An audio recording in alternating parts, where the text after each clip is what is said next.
fucking hate this movie! Hello everybody, I am the Spearman, the embracer of human good and analyst of fiction. But I am not such an embracer of the good in humanity, the compassion, the feelings, and all that good stuff when it comes to this fucking piece of shit. You know, I've got so many projects that I'm working on right now with my colleagues and myself, but when it came to looking back on such fucking awful movies like this, I just could not resist the temptation but to make these little vlog skit videos that I call What I Remembered, in order to tell you how much I hate these movies. To give a brief description, What I Remembered is a series of videos I'm about to make and release in which I reenact what I loosely remember on older movies that I have not seen in so long, like at least months or even years. And the perfect first candidates are this movie and its sequel. Sorry if I sound a little incoherent because I haven't rehearsed much, but I really needed to get this out. Now that I think about it, Hans Zimmer. Didn't Hans Zimmer do the music for both of these? Give me a second. I'm sorry, I know this kind of defeats the whole purpose of what I just said about doing the reenactments of James Horner. Okay, so I guess Hans Zimmer did not do both of them. Oh wow, Hans Zimmer, a bunch of people did the second movie, the music for the second movie.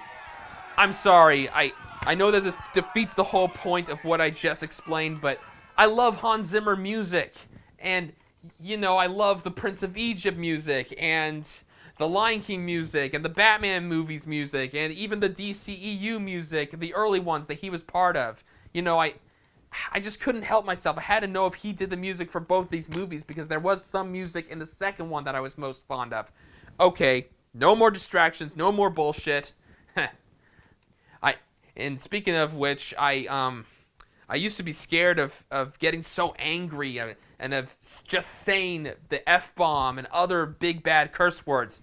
But there's no holding back, no playfulness. I am going to release the hatred I have for these movies right here and now, or at least in this video and the next video. As soon as I say begin, we shall start. And scene. So the movie begins with this cute little hide-and-seek scenario. Daddy, where are you? Ooh, a little broom trick. Oh shit, our office has been broken into and our house has been broken into. Oh, I better get moving and be dropped off at Aunt May and Uncle Ben's and say goodbye to my mommy and daddy. Honestly, after all these years thinking back to it, this is a pretty decent opening and a bit promising. But unfortunately, as the movie drags on, it just gets worse and worse. Starting with what is perhaps the stupidest high school introduction scene I have ever seen, with this girl and this teacher and this bullying and Peter standing up to bullying and Gwen Stacy coming in, which doesn't help much better, especially since in the classroom scene right after the bullying, she asks all these deep questions to him like, "Do you remember who you are?" Or I don't know. Thanks, Barbie. That's the first thing that comes to my mind when I look back on that awkward dialogue and delivery. It's because we really needed a perfect girl right early on, sooner or later in the opening minutes of this movie. So then Peter goes home to his Aunt May and his show-off jackass Uncle Ben talking about how great he was and all that. And Peter finds the stuff in the basement relating to the mysterious doctor, Dr. Kirk Connors, who Uncle Ben briefly reflects about with Peter.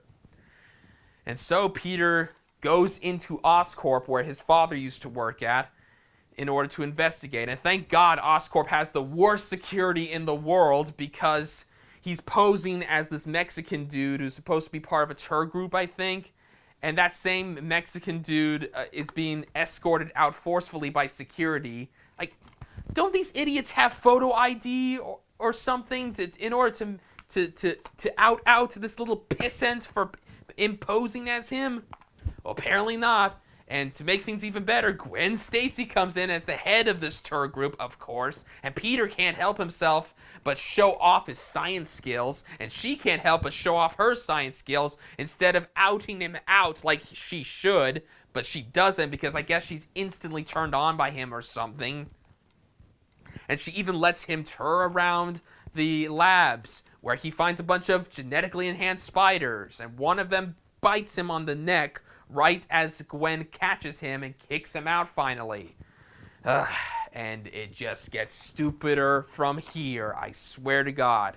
We start with the train sequence, where Peter unwittingly executes his spider powers and moves on a bunch of jackasses who think that he's messing around with them. And nobody had this good sense to run out to security and tell them, or just tell the whole world, hey, there's this fucking idiot that's kicking the shit out of people. Do something about him. Nope. He just goes home without a worry. Like, are you fucking serious? And then he destroys appliances around his room that, of course, Uncle Ben and Aunt May wouldn't know about because it's in his room. Well, lucky him. He's still got to replace that shit. And it's totally normal for him to be sitting on the roof of the entrance to the house with his book or whatever. And Uncle Ben does not question at all how he did that, not to mention how dangerous that is for the average person. And then, in the gymnasium of the school, he shows off his new basketball skills to Flash fucking Thompson. And to end it off, he makes this impossible leap for a teenager to do across the gymnasium and does a fucking slam dunk that breaks the entire fucking backboard. Like, are you fucking serious? And then when Uncle Ben, excuse me, when Uncle Ben comes in to talk to Peter about showing off and stuff, specifically saying, I don't care about the backboard. I care about how you showed off. I don't care about the backboard? Are you fucking serious? That's not the least bit suspicious that he jumped across the gymnasium impossibly and broke a fucking backboard in front of dozens of teenagers? Uncle Ben does this stupid little speech about responsibility and all instead of questioning how the fuck he jumped across the gymnasium and broke the backboard in front of dozens of teenage witnesses. And then Gwen Stacy comes by, and Uncle Ben flat out embarrasses his dipshit nephew in front of her, telling her things like, he has your picture. He has your picture on his laptop wall, on his desktop. Like, fuck you, asshole! Who the fuck has a guardian like this? And then Peter and Gwen have what feels like the third or fourth flirty scene in the film, and they barely talked before this, and honestly, I don't remember much, but what I do remember is, have a date tonight at my house? Sure. Nothing happens. That's what I remember. Nothing happens. It's a nothing romance. It is incredibly awkward and cringeworthy just thinking about it, just looking back on it. And then, sometime afterward, I think it's right afterward, Peter suddenly remembers that he has to find Kurt Connors.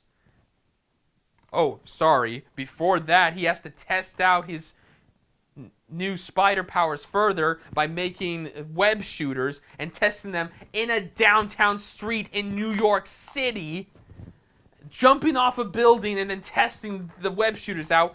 How the fuck has he not been caught yet? Why is there nobody around? Even if you could argue that it's the early hours of the morning, there has to be some people, if not in the office building that he's clearly jumping off of, but at least on the street where there's coffee shops and stuff, whatever. How come nobody catches him? But anyway, like I was saying, then he goes to Dr. Kurt Connors and reflects on his family, on what he and his father were working on, and yada yada. Connors even gives Peter a tour around Oscorp, and Peter ignores his Uncle Ben's phone calls and stuff, and when he does get home, Uncle Ben chastises him for not being there to pick up his Aunt May and bring her safely home. And then they exchange dialogue that just trying to remember what exactly they said was cringeworthy, because both of these characters are fucking assholes and I already hate them so much by this point, and we're not even an hour into the movie. And Peter patronizes Ben in return, very pathetically, very crybaby-like. My father was the worst. My dad was the worst. Why didn't he take the responsibility to tell me the stuff you're telling me? Fuck you, boy. And then he exits the house by slamming the fucking entrance door and shattering the glass. Why the fuck doesn't this raise any eyebrows? This is like the 10th thing he does that is so fucking suspicious and nobody calls him out on it. Are you fucking serious?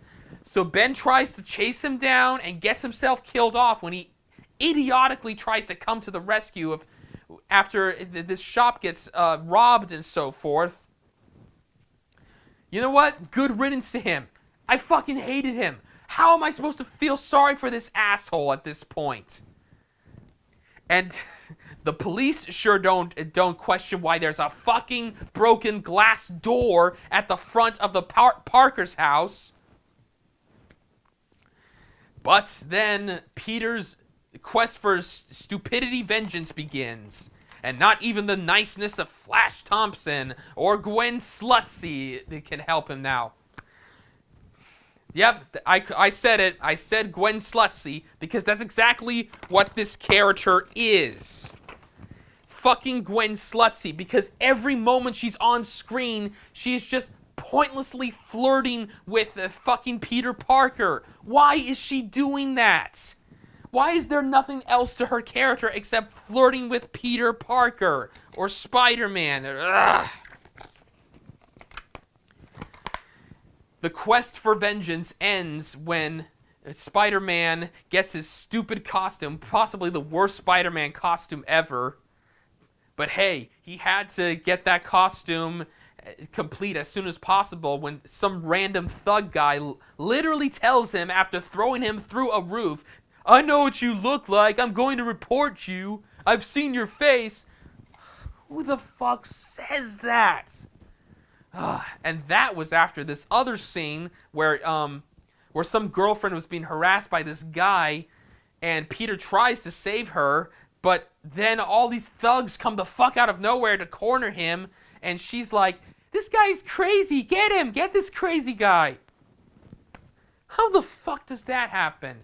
Okay, moving back ahead to the present, Peter's stupidity vengeance quest ends just abruptly, from what I recall, after taking out these bad guys, acting total vigilante-like.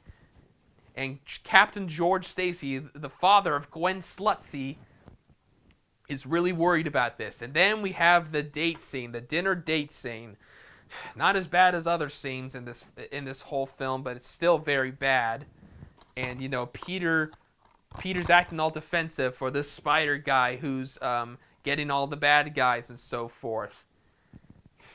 Which, by the way, he still gets the shit beat out of him from time to time as this movie drags on.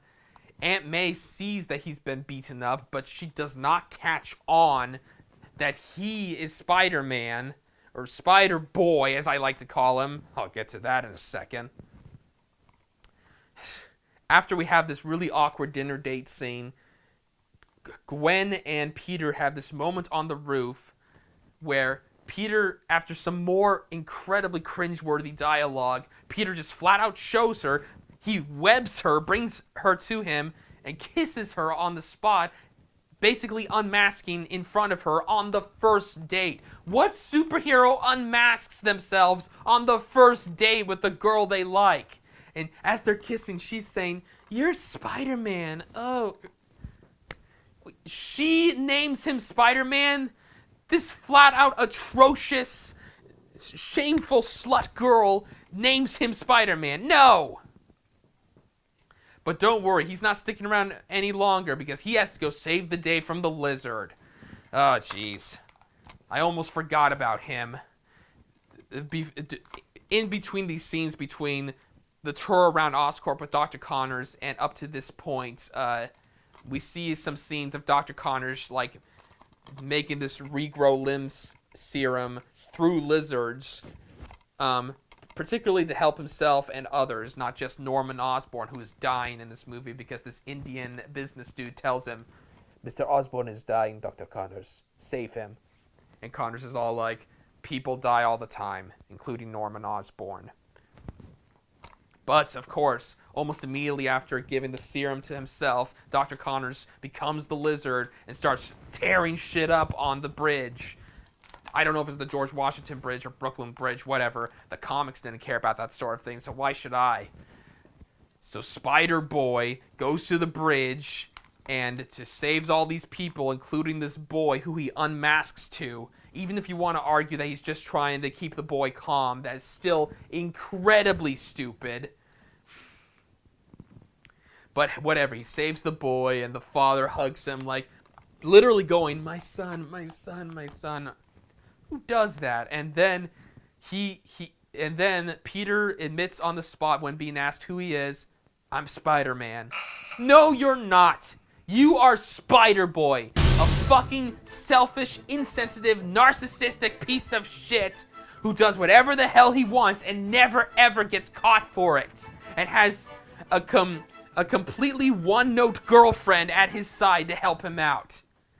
God, I fucking hate this character, and I hate this Gwen Slutsy, as I call her, who isn't even close to being the Gwen Stacy that I read about in the comics or other cartoons and whatnot. Ugh. So, now, Spider-Boy starts investigating this whole lizard catastrophe, going into the sewers and having a brief fight with Lizard, who says, "You tried to stop me before." Stop you? What are you talking about? You were tearing shit up on the bridge, and Spider-Boy saved those people. That's all that happened. What the fuck do you mean you tried to stop me before? But Spider-Boy gets away and idiotically leaves his camera behind, which has the label "Property of Peter Parker," so now the lizard knows he's Peter Parker. Probably should have taken that label off in the first place, you dumb shit. And then Peter and Gwen talk about the lizard stuff and get all flirty again. And Peter, when a football is accidentally thrown their way, Peter catches the football, throws it at one of the football posts, which breaks instantly as soon as the football makes contact. And does anybody get suspicious? Does anybody point fingers their way now? Well, actually, of course not! Fuck, this movie is stupid! So then, now that he knows that Peter Parker is fucking Spider-Man, the lizard just flat out attacks Peter at the school in front of everybody, and still Peter is not found out as they engage in this brutal fight, and Lizard's all like, "There's no need to stop me, Peter. I can save everybody. I can do good." Oh, somebody's been a bad lizard. Way to keep things calm and cool, Spider Freak. We also have a neat little Stan Lee cameo in the library. Rest in peace, true believer. Rest in peace, Stan Lee. And then, I think it was around this time that Peter tries to convince Captain George Stacy about the lizard monster and whatever. And that was after the stupid bedroom scene where very beaten up Peter, maybe I'm remembering this out of order, Peter goes into Gwen's bedroom and gets all cooped up. She has this awkward dialogue with her father while trying to keep the truth from him, and they get all flirty and stuff as she is mending his wounds. Ironically enough, this is the only scene in the entire movie where she actually expresses some care and concern for somebody else other than Peter. This is literally the only moments that I am somewhat convinced that she cares about somebody other than fucking Peter Parker, Spider-Boy. Okay, I need to wrap this up because I really can't stand this movie anymore at this point, and I've gone on long enough. So then, Spider-Boy finds out the lizard is on the move again, trying to spread his new serum to try to turn everybody into lizards through this Oscorp thing that will spread the serum everywhere across the city. And Spider-Boy is hunted down by the police, as he should have been the entire fucking film, while Slutzy acts Slutzy like a complete idiot, does all these heroic things, stupid heroic things, not for the sake of helping the entire city, mind you, but helping her stupid fucking boyfriend. That's how convinced I am that she cares about nobody else other than him, except for that one scene. Like, this film is a fucking mess. And Peter is unmasked by George Stacy, but somehow is not spotted by the helicopters and police cars around him. How the fuck does that work? Whatever, George Stacy is now helpful in not revealing his secret, even though everybody else should have seen him by now, unmasked, and try to ID him on the spot. And Gwen's telling her father, please help him, please make sure he's okay. Whatever. At least Peter got shot in the hand, so it should be such a scenario, right? Such a intense scenario. Well, thank God the same construction dad from the bridge, has all of these construction trucks making this line for Spider-Boy to use to web swing up to the Oscorp building in a flash. How the flying fuck is that possible? Okay, I can't stand this. Again, I've got to wrap this shit up. Spider-Boy has his big fight with the lizard. He puts a cure inside of the Oscorp tower thanks to what Slutzy gave him earlier, which spreads a cure around the city instead of a evil lizard serum thing, including curing the lizard himself, but not before the lizard flat out impales George Stacy and kills him. And George Stacy doesn't die until Peter makes this bullshit promise to him that he's going to keep Gwen out of it, that he's going to break things off with her and everything. Some days pass, they have a funeral for George Stacy and all, and Gwen comes to Peter's house saying, "You weren't there. Why weren't you there?" "He made you promise, didn't he? He made you promise." "I don't care that my daddy's dead. I only care that you weren't there." Like, fuck you, girl. So then Peter hears this phone message from Uncle Ben from when he was ignoring him earlier, and that inspires him to break the promise he made to a dying man in the classroom, where the teacher's telling him, don't break promises you shouldn't make. Don't break promises you make that you know you're not going to keep. And he whispers to Gwen, "But those are the best kind." Ugh. Then he does his final little swing, and the end credits start rolling, and the mid-credit scene shows Kurt Connors being visited in prison by some mysterious guy. And honestly, for a while, I thought this was supposed to be the Green Goblin! But it wasn't. It just wasn't. I hate this movie! Oh my holy mother... I hate this movie!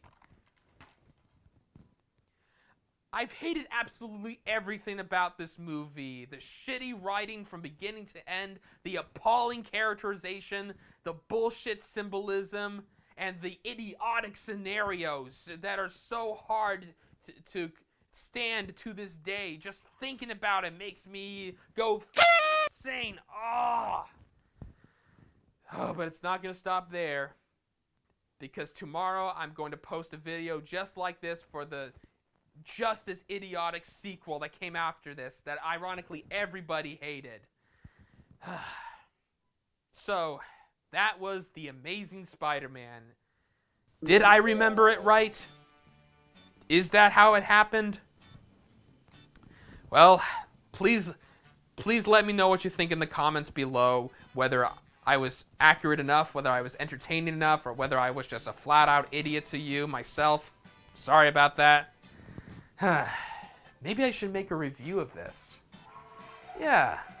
Maybe I should make a review of both these fucking films. I mean, I'm making all these other reviews. I might as well make a review of this soon. Which, by the way, go check out if you haven't already. Wait. What's that? I don't have any reviews out yet? Oh, fuck. Well, okay. I better get a move on. See you around. Alright. Well, thanks very much for sticking with me this long. Sorry it took so long, but I really needed to get this out, even if it took as long as it did. I am the Spirit Man, the embracer of human good and analyst of fiction, and I'll see you around soon. Thank you. Seriously, guys, thank you. Fuck, I've got a lot to do now.